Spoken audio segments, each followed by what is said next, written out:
அஸ்ட்ரோசைன் channel வாயிலாக உலகெங்கும் வாழ்ந்து கொண்டிருக்கும் சகோதர சகோதரிகள் அனைவருக்கும் வாழ்த்துக்களும் வணக்கங்களும்.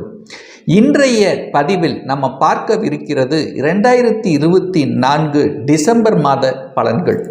முதலில் இந்த மாதத்துக்குரிய கிரக நிலைகளை பார்க்கலாம். அதன்படி காலச்சக்கரத்தினுடைய 2ஆம் இடம் என்று சொல்லக்கூடிய ரிஷபமனையில் குரு பகவான் வக்ரம் பெற்று அமர்ந்திருக்கிறது.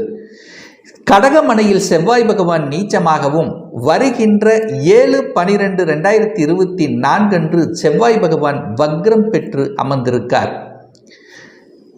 கன்னிமனையில் கேது பகவானும் மீனமனையில் ராகு பகவானும் வீற்றிருக்க, விருச்சிக மனையில் சூரிய பகவான் அமர்ந்திருக்க, வருகின்ற 15/12/2024 அன்று சூரிய பகவான் தனுசு மனைக்கு பயிற்சியாகிறார்.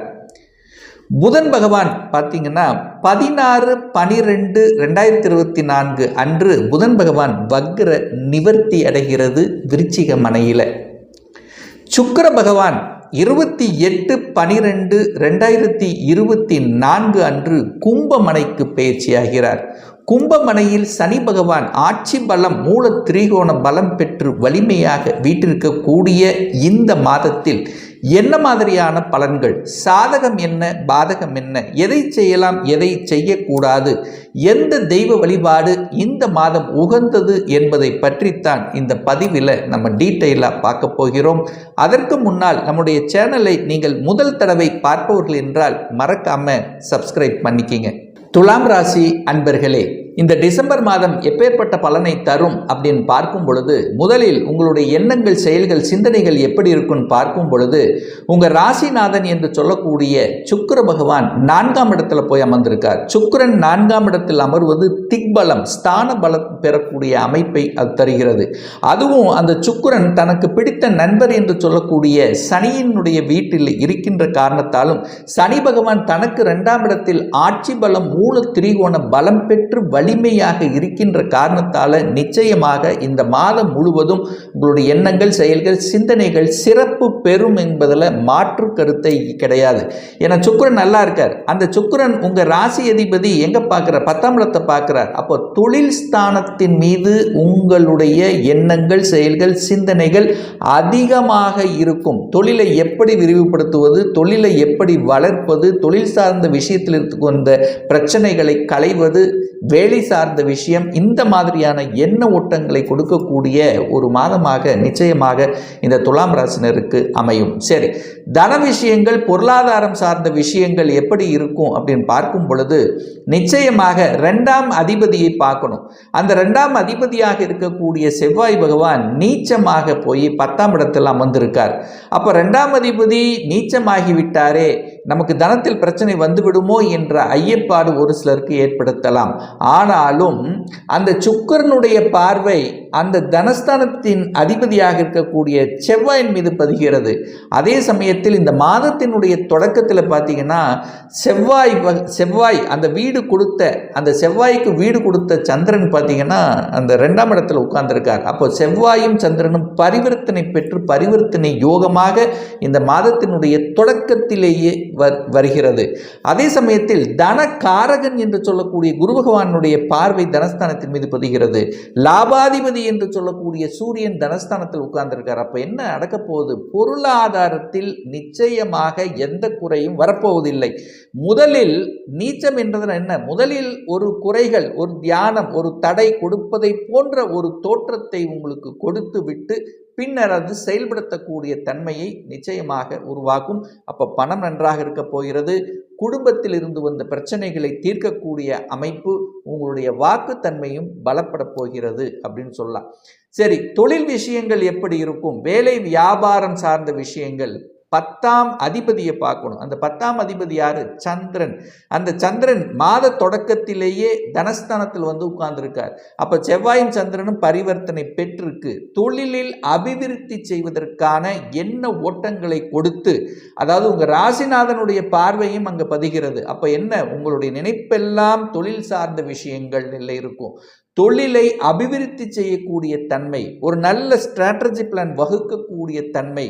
அப்போ என்ன நடக்க போகுது? தொழில் நன்றாக இருக்க போகிறது. அங்கே செவ்வாய் உட்கார்ந்திருக்கார். செவ்வாய் 10ஆம் இடத்தில் அமர்ந்து நீச்சமாக இருந்தாலும் செவ்வாய்க்கு பிடித்த இடம் என்பது 10ஆம் இடம். அந்த 10ஆம் இடத்தில் திக்பலத்தோட வலிமை பெறுகிறது செவ்வாய். அப்போ என்ன நடக்க போகிறது? தொழில் மேம்பாடு இருக்கும். அதாவது ரியல் எஸ்டேட் சார்ந்த துறையில் இருக்கக்கூடிய இந்த துலாம் ராசி என்பவர்கள் கொஞ்சம் மந்தம், கொஞ்சம் டல் அடித்தாலும் நிச்சயமாக வெற்றி பெறக்கூடிய அமைப்புகளை உருவாக்கும்.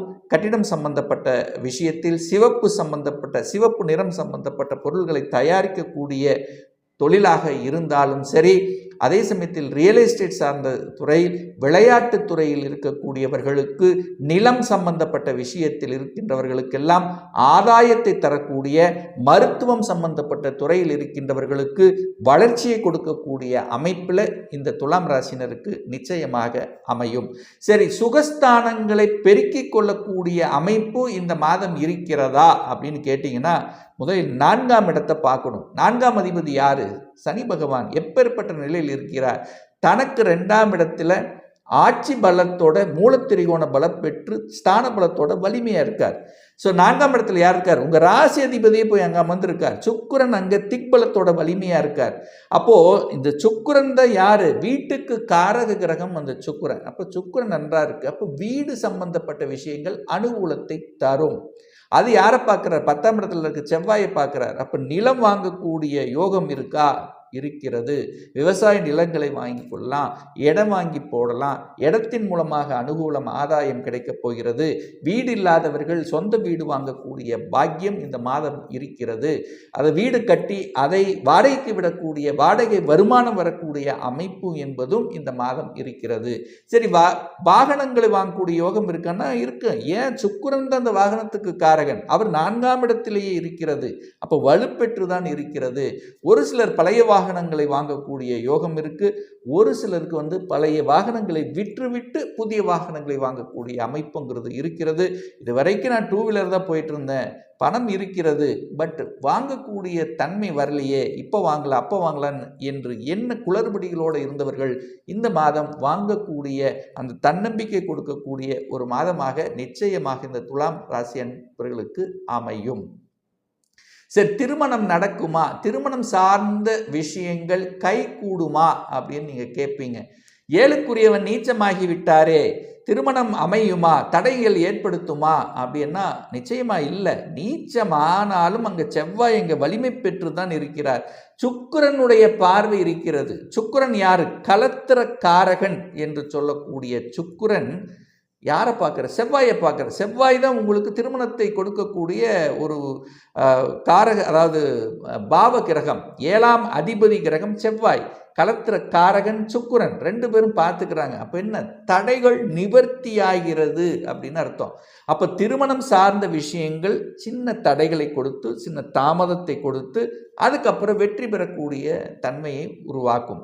நீச்சமனம் என்ன? முதலில் தியானம், கண்ணை மூடிக்கொண்டிருப்பது, அப்புறம் சுக்கிரனுடைய பார்வை, கண்ணை திறந்து பார்ப்பது. ஸோ இந்த மாதிரியான அமைப்பு இருக்கிறதுனால திருமண வாய்ப்புகள் திடீர் என்று உங்களுக்கு கொடுக்கக்கூடிய அமைப்புகளை உருவாக்கிவிடும்.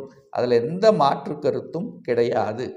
5ஆம் இடத்திலிருந்து 11ஆம் இடத்தை பார்க்கிறார் 5ஆம் அதிபதி. குழந்தை பாக்கியம் கிடைக்குமா என்கின்ற தன்மையில் இருக்கின்ற இந்த துலாம் ராசி என்பவர்களுக்கு நிச்சயமாக குழந்தை பாக்கியம் என்பது அமைய பெறும்.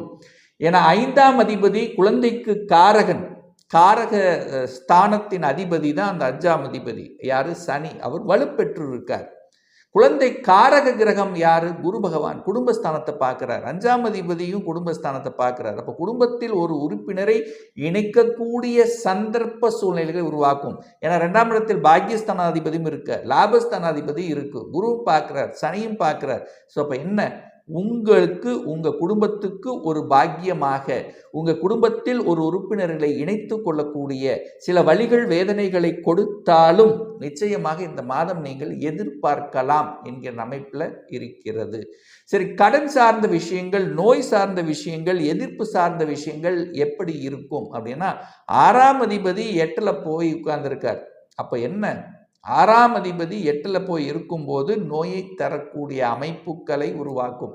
அப்போ ஹெல்த் விஷயத்தில் கொஞ்சம் கவனம். அங்கே ராகு இருக்கார், சர்ப்ப கிரகம் இருக்கார், குருவின் வீட்டில் இருக்கார், குரு 8ல் போய் உட்கார்ந்துருக்கார். வயிறு சம்பந்தப்பட்ட உபாதைகள் நிச்சயமாக கொடுக்கக்கூடிய சந்தர்ப்பங்களை உருவாக்கும். வயிறு, ஜீரணம், ராகுனாலே பாம்பு கிரகம் அல்லவா, அப்போ ஜீரணம் சம்பந்தப்பட்ட சின்ன சின்ன தொந்தரவுகள், பிரச்சனைகள் வருவதற்கான வாய்ப்புகள் இருக்குது. அதே குருங்கிறது 8க்குரியவன், குழந்தைகள் அல்லவா, அப்போ குழந்தைகள் நலன், அதாவது ஹெல்த்லேயும் கொஞ்சம் அக்கறை நம்ம எடுத்துக்கணும் அப்படிங்கிறத ஞாபகத்தில் வைத்து கொள்ளுங்கள்.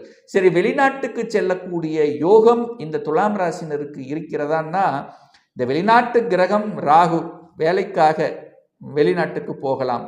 குரு 8ல் போயிருக்கார், சொந்த ஊரை விட்டு வெளியில் செல்லக்கூடிய தன்மை. 8ஆம் இடம் வலுப்பெறுகிறது. 8ஆம் இடம் வலுப்பெற்று 12ஆம் இடத்தை பார்க்குது. அப்போ கடல் கடந்து செல்லக்கூடிய யோகம் இருக்கிறது. அப்போ கடல் கடந்து செல்லணும்னா இங்கே வெளிநாட்டுக்கு போக போகிறீங்க, தொழில் விஷயமாக போக போகிறீங்க, வேலை விஷயமாக போக போகிறீர்கள், அல்லது பணத்தை சம்பாதிப்பதற்காக போகிறீர்கள், அல்லது டிராவலுக்காக போகிறீர்கள், சுற்றுலாவுக்காக செல்கிறீர்கள். இப்படி வெளிநாட்டு தொடர்புகளை கொடுக்கக்கூடிய அமைப்புகள் இந்த காலகட்டம் உங்களுக்கு சிறப்பு பெறுகிறது அப்படிங்கிறத நம்ம ஸ்ட்ராங்காக சொல்லலாம்.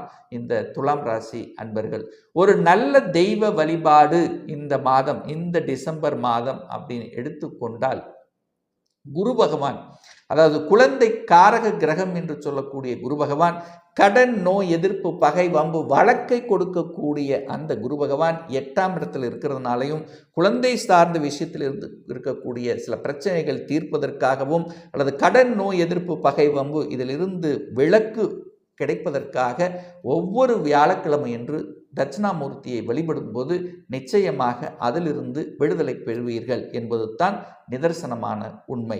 ஒரு துல்லிய பலன் வேணும், ஒரு பர்சனல் கன்சல்டேஷன் எடுத்துக்கணும், சுய ஜாதகம் பார்க்கணும் என்று விருப்பமுடைய அன்பர்கள் டிஸ்பிளே தெரியக்கூடிய நம்பருக்கு வாட்ஸ்அப் மூலமாகவோ ஃபோன் கால் மூலமாகவோ தொடர்பு கொண்டு அப்பாயின்மெண்ட் பெற்றுக்கொண்டு கன்சல்டேஷன் எடுத்துக்கலாம். இந்த பதிவு நிச்சயமாக ஏதாவது ஒரு ரூபத்தில் உங்களுக்கு யூஸ்ஃபுல்லாக அமையுங்கிறதுல எந்தவித மாற்று கருத்தும் கிடையாது. நம்ம சேனலை நீங்கள் ஃபர்ஸ்ட் டைம் பார்ப்பவர்கள் என்றால் மறக்காம சப்ஸ்கிரைப் பண்ணிக்கிங்க. பக்கத்தில் இருக்கக்கூடிய பெல் பட்டன் மற்றும் ஆல் நோட்டிஃபிகேஷனை கிளிக் பண்ணும்போது நான் போடக்கூடிய அடுத்தடுத்த பதிவுகள் உங்களுடைய நோட்டிஃபிகேஷனில் வந்து சேரும். இந்த ராசி நட்சத்திர நேயர்கள் அனைவரும் வாழ்க வளர்க வளமுடன் என்று எனது வாழ்த்தினை தெரிவித்துக் கொண்டு விடைபெறுகிறேன். நன்றி, வணக்கம், வாழ்த்துக்கள்.